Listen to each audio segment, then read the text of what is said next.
और कितनी दामिनी और कितनी निर्भया। कब थमेगा सिलसिला, कब थमेगी दास्तां। कौन समझेगा मुझे, कौन जानेगा मुझे। मैं नहीं बेजान हूँ, मैं नहीं गुमनाम हूँ, मैं वजूद का नाम हूँ। मुझसे ये वहशत क्यों, मुझ में ये दहशत क्यों। कब तलक चलती रहूंगी, कब तलक सहती रहूंगी, कब तलक मरती रहूंगी, कब तलक मिटती रहूंगी। नमस्कार, जी संगम देख रहे हैं आप। बदायूं की घटना ने सिर्फ उत्तर प्रदेश नहीं बल्कि पूरे देश को झकझोर कर रख दिया है। हर जुबान पर एक ही सवाल है कि आखिर कोई इंसान इतनी वहशी नामा हरकत कैसे कर सकता है, इस तरह की हैवानियत भरी वारदात को कैसे अंजाम दे सकता है। आखिर समाज की सोच इतनी हिंसक क्यों होती जा रही है।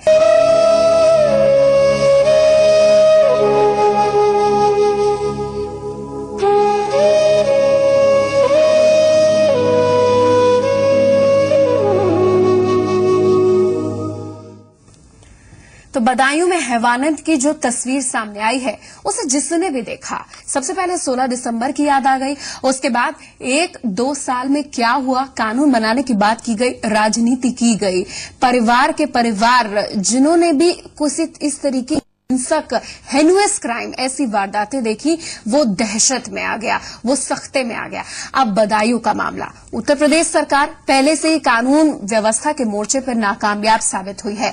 अब इस वारदात के बारे में जिसने भी सुना सबके होश फाख्ता रह गए, सन्न रह गए।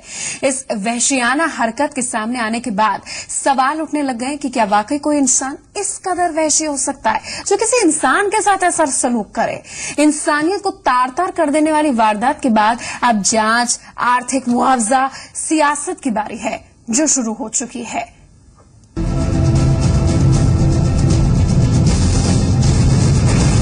इंसानियत की बुनियाद हिला देने वाली वाकई की जांच सीबीआई से कराने के लिए यूपी सरकार तैयार हो गई है। मुख्यमंत्री अखिलेश यादव के मुताबिक अगर पीड़ित परिवार सीबीआई जांच की मांग करता है तो राज्य सरकार इस मामले की जांच सीबीआई से कराने को तैयार है और जल्द ही इसकी सिफारिश कर दी जाएगी। बदायूं मामले में ये ताजा अपडेट है जो बताना जरूरी है। लेकिन उन हौसलों का क्या करेंगे मुख्यमंत्री जी जो ऐसी वारदातों के लिए शह बनकर सामने आती हैं? पुलिस तंत्र में छिपे उन भेड़ियों को कैसे पहचानेंगे मुख्यमंत्री महोदय जो रक्षक बनने का ढोंग करते हुए हर बार अपनी खाकी को दागदार कर बैठते हैं? कैसे बनाएंगे मैकेनिज्म, कैसे सुधारेंगे ऐसे तंत्र को? क्या कभी इस पर सोचा है? बदायूं में जो कुछ भी हुआ उसे देखने के बाद शर्म आती है। शर्म आती है 21वीं सदी के ढकोसले में जीने पर, शर्म आती है इंसान को सभ्य मानने पर, शर्म आती है उन तमाम लफ्फाजियों पर जो विकसित और नैतिक मानदंडों की दलीलों के जरिए सुनाई देती हैं, क्योंकि हर बार ऐसे दलीलों के शोर में इंसाफ की आवाजें गुम हो जाती हैं। शायद इसीलिए पीड़ित परिवार ने सरकारी मुआवजे के मरहम को सरकार के मुंह पर मारते हुए कह दिया कि हमें इंसाफ दो, तुम्हारी भीख नहीं चाहिए। हम ये मुआवजा नहीं लूंगा, मैं अपनी बेटियों की इज्जत नहीं बेचूंगा। इसी तरह से मुआवजा लेता रहूंगा, इसी तरह से हमारी बेटियों की इज्जत की यही होता रहेगा। हमें न्याय चाहिए, मुआवजा नहीं चाहिए, मुझे न्याय चाहिए। यकीनन इंसाफ का सवाल ही अब बड़ा है। जिन मासूमों की जिंदगी खत्म हो गई वो तो वापस नहीं आ सकती, लेकिन गुनहगारों को ऐसी सजा जरूर मिलनी चाहिए ताकि कोई भी ऐसा घिनौना गुनाह करने से पहले 1000 बार सोचे। ये मांग हर ओर से उठ रही है, सियासी गलियारों से भी। बदायूं पहुंचे कांग्रेस उपाध्यक्ष राहुल गांधी ने भी इस बात से इत्तेफाक जताया है। जो आपने सीबीआई इंक्वायरी की बात की है जी, उससे मैं सहमत हूँ। तो सीबीआई इंक्वायरी होनी चाहिए और सीबीआई इंक्वायरी से भी जरूरी न्याय मिलना चाहिए। अंत में जिन्होंने ये गलत काम किया है उनको पता लगना चाहिए कि हिंदुस्तान में ऐसा काम नहीं किया जा सकता। तो वहीं इस मामले में सीबीआई जांच की मांग करते हुए हाई कोर्ट में भी एक याचिका दायर की गई है। पूरे प्रकरण की जो जांच है वो सीबीआई को अविलंब सौंप दी जानी चाहिए ताकि परिवार के साथ न्याय हो सके। आज ये पिटीशन फाइल किया गया है, इस पे सुनवाई 3 जून को होगी।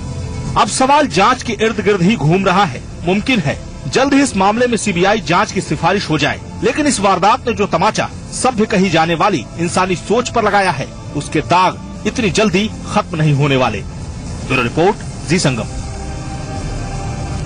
हम लखनऊ चलते हैं, हमारे साथ शालिनी माथुर हैं, सामाजिक कार्यकर्ता हैं। शालिनी जी, इतने सख्त कानून बनाए गए, जागरूकता अभियान चलाया जाता है, टीवी चैनल्स पर हम आप डिबेट करते हैं, आप एनजीओ के माध्यम से भी, एनजीओ भी आगे आते हैं, बातें करते हैं, महिला सशक्तिकरण की बातों के इस दौर में रिजर्वेशन महिलाओं को दे दिया जाए, 33% आधी आबादी को लेकर इतने दावे किए जाते हैं, लेकिन उसके बावजूद भी अखिलेश सरकार के विकास मॉडल में वो दिखता नहीं है।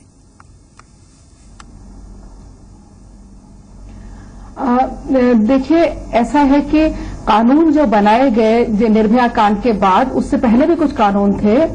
कानून तो तब लागू होंगे जब सबसे पहले पूरी पुलिस इन अपराधों पे अरेस्ट करेगी। जो आपने ये विकास मॉडल की बात की, ये इतनी महत्वपूर्ण बात है।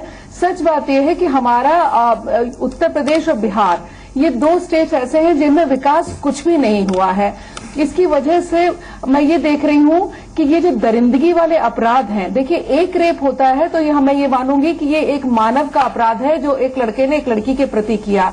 लेकिन जब ये दरिंदगी होती है, 2.5 साल की लड़की को उठा के ले गए, 13 साल की लड़की को उठा के ले गए, 6 आदमी ले गए और उन्होंने उनके साथ उस अपमानजनक व्यवहार किया, मार डाला, रेप किया, मैं ये मानती हूं कि वही लोग ये काम करते हैं जिनको पक्का यकीन होता है कि कुछ नहीं बिगाड़ सकता। तो जब तक जिस चीज को अभी आपके एंकर कह रहे थे, शह, जब तक प्रशासन की शह नहीं होती, जब तक उनको ये नहीं मालूम, पक्का भरोसा होता कि मुझको नहीं पकड़ा जाएगा, और अक्सर ऐसा होता है कि ये लोग किसी भी छोटे मोटे और गरीब को पकड़वा देते हैं, मेन अक्यूज घूमता रहता है, तब तक ये चीजें नहीं होती हैं। ये बहुत ही शर्म की बात है कि इस तरीके के क्राइम हमारे देश में, हमारे प्रदेश में खास करके होते ही चले जा रहे हैं। उत्तर प्रदेश इस वक्त मेरे ख्याल में अपने पूरे देश का वर्स्ट प्रदेश हो रहा होगा। मुझको शर्म, बिल्कुल एक वर्स्ट फेज कह सकते हैं, एक बहुत ही घटिया और गलत दौर से, एक ऐसे दौर से उत्तर प्रदेश गुजर रहा है जिसको सोचकर भी होश फाख्ता हो जाते हैं, मन महसूस कर महिलाएं रह जाती होंगी। मैं आपसे जानना चाहूंगी कि इतने बड़े दावे किए जाते हैं, महिलाओं की इज्जत कोई क्यों नहीं संभाल पाता? खासतौर पर महिला एक जननी है, एक बहन है, एक अच्छी मित्र है, एक अच्छी पत्नी है। जब इतने स्नेह भरे रिश्ते महिलाओं से जुड़े हुए हैं, तो इस तरीके की वारदातों को अंजाम क्यों दिया गया, खासतौर पर उनके हाथों जो पुलिस में है?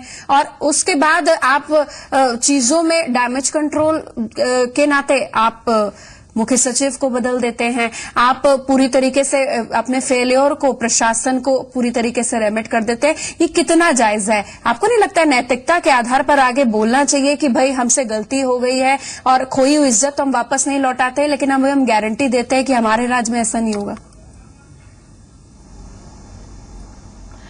देखिए, ये जो अभी आज हुआ कि उन्होंने प्रमुख सचिव एक को हटा के दूसरा बनाया, ये तो एक कॉस्मेटिक चेंज है कि बहुत सारी बातें हो रही हैं, क्योंकि मुख्य सचिव और प्रमुख सचिव और डीजी और आईजी इनको बदलने से ये चीजें नहीं जाती हैं।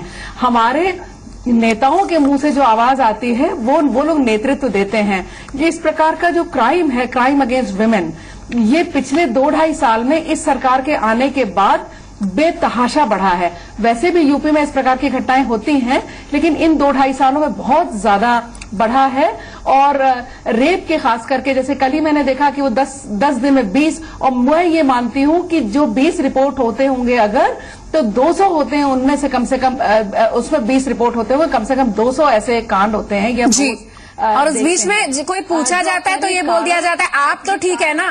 कितना शर्मनाक है ये। अगर मुख्यमंत्री को पूछ रहा है, किसी जर्नलिस्ट ने पूछा तो उसको कह रहा है आप तो ठीक है ना, कितना शर्मनाक है ये।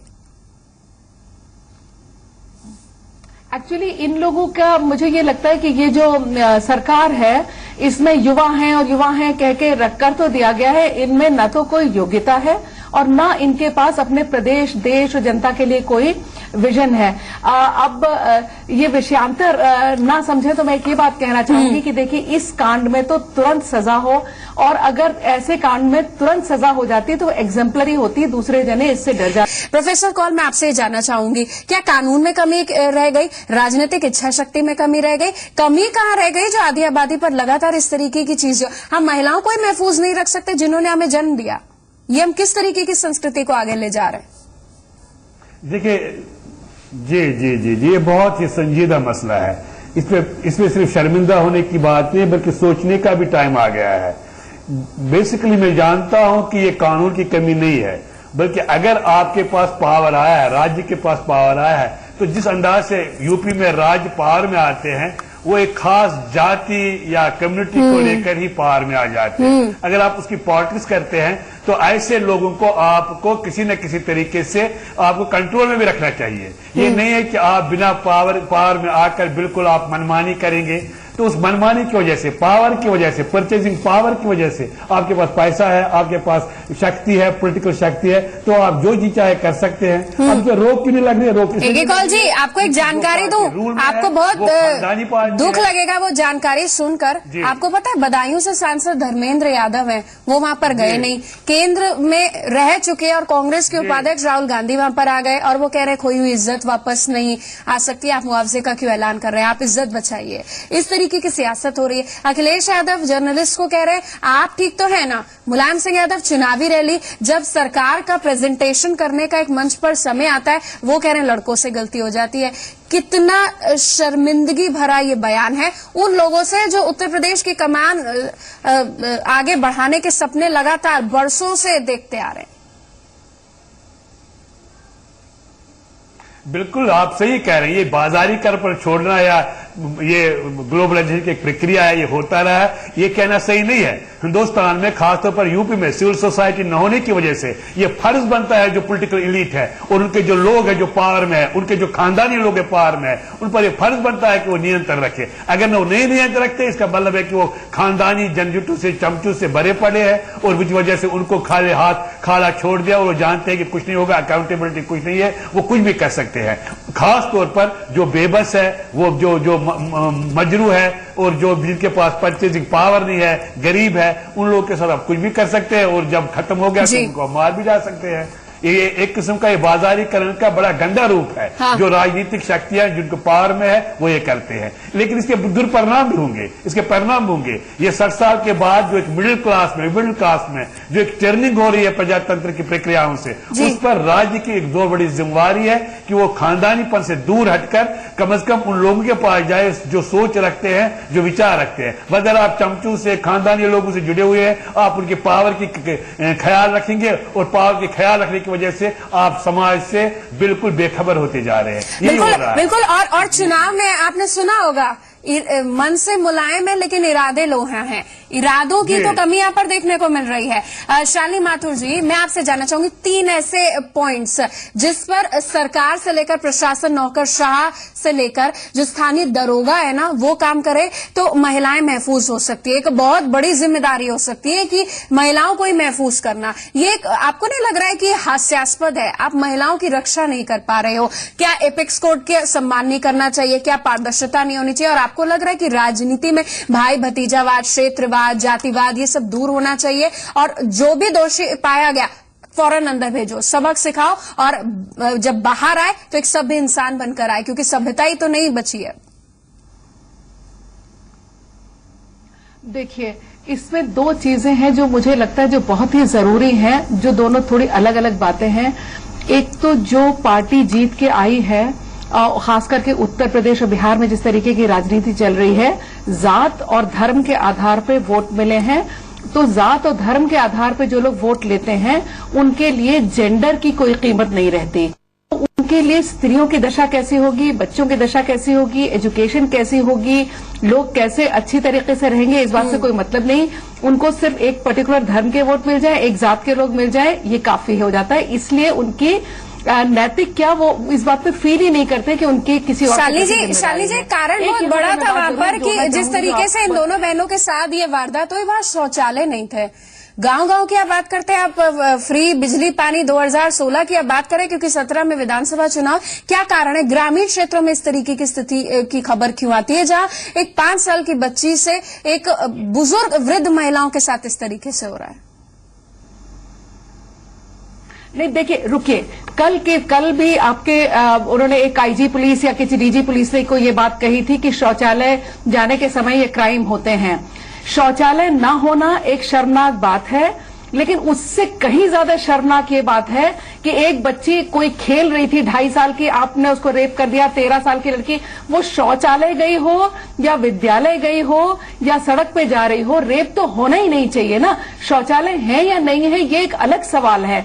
मैं एक और चीज हाईलाइट करना चाह रही थी कि आजकल जो अश्लील सीडी और इंटरनेट पे अश्लील प्रकार के चित्रण देखना, बेरोजगार लड़के जिनको ये पता है मैं दिन भर ये देखूंगा, वो रेप के लिए बहुत अधिक प्रेरित करते हैं।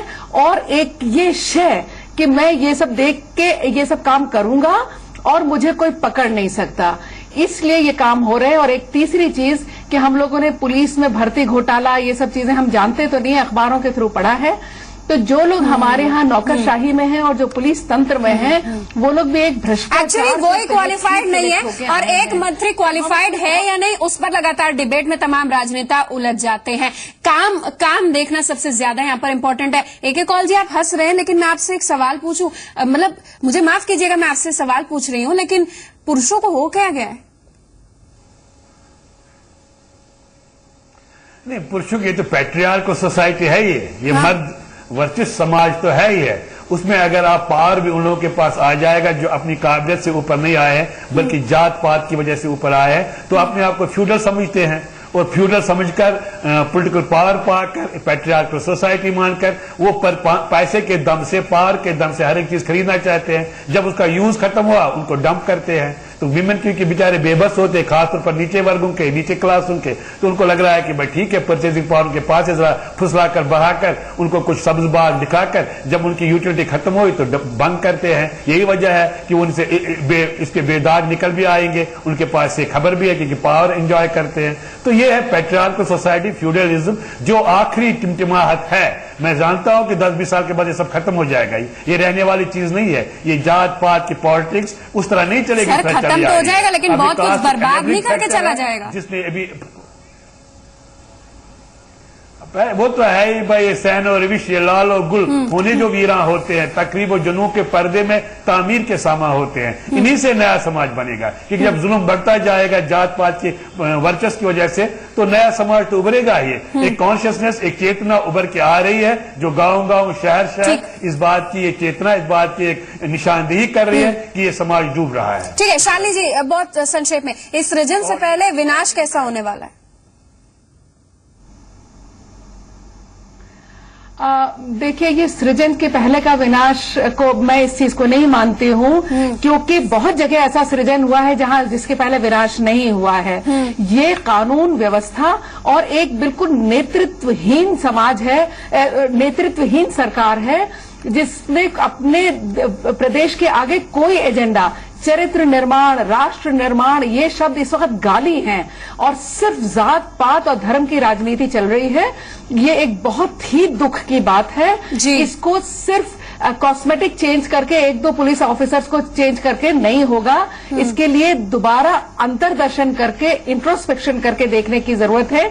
ये बहुत हीनस क्राइम है, ये दरिंदगी है जिसको तुरंत बंद करना चाहिए। बिल्कुल, इस पर डिबेट तो लगातार होती रहती है, लेकिन जागरूकता की जहां जरूरत है उस पर विशेष तौर पर फोकस करने की जरूरत है, पारदर्शिता की जरूरत है, सिस्टम को क्लीन करने की जरूरत है और अब पूरी तरीके से एक ऐसा निर्माण करने की जरूरत है, एक ऐसा सृजन करने की जरूरत है जहां पर पहले विनाश ना हो, जिस तरीके से आप बता रहे हैं। और ये जो अंधेर नगरी है ना, उसके अखिलेश राजा का समय आ गया है अपनी प्रजा पर ध्यान और उस पर गौर फरमाने के लिए, क्योंकि वो भी विधानसभा चुनाव की बात कर रहे हैं और प्रेशर में आकर सिर्फ नौकरशाहों की तब्दील कर रहे हैं, लेकिन अपने सिस्टम को संभालने की जो जड़ से की अगर बात करें, ग्रास रूट लेवल पर, उसकी काफी जरूरत है। मौके पर जाकर जांच और मुआवजे की बात से कुछ नहीं होता, कोई इज्जत वापस नहीं आती। बहुत धन्यवाद आप दोनों मेहमानों का हमारे साथ जुड़ने के लिए। इस विशेष पेशकश में बस इतना ही। मुझे और मेरी टीम को दीजिए इजाजत। नमस्कार।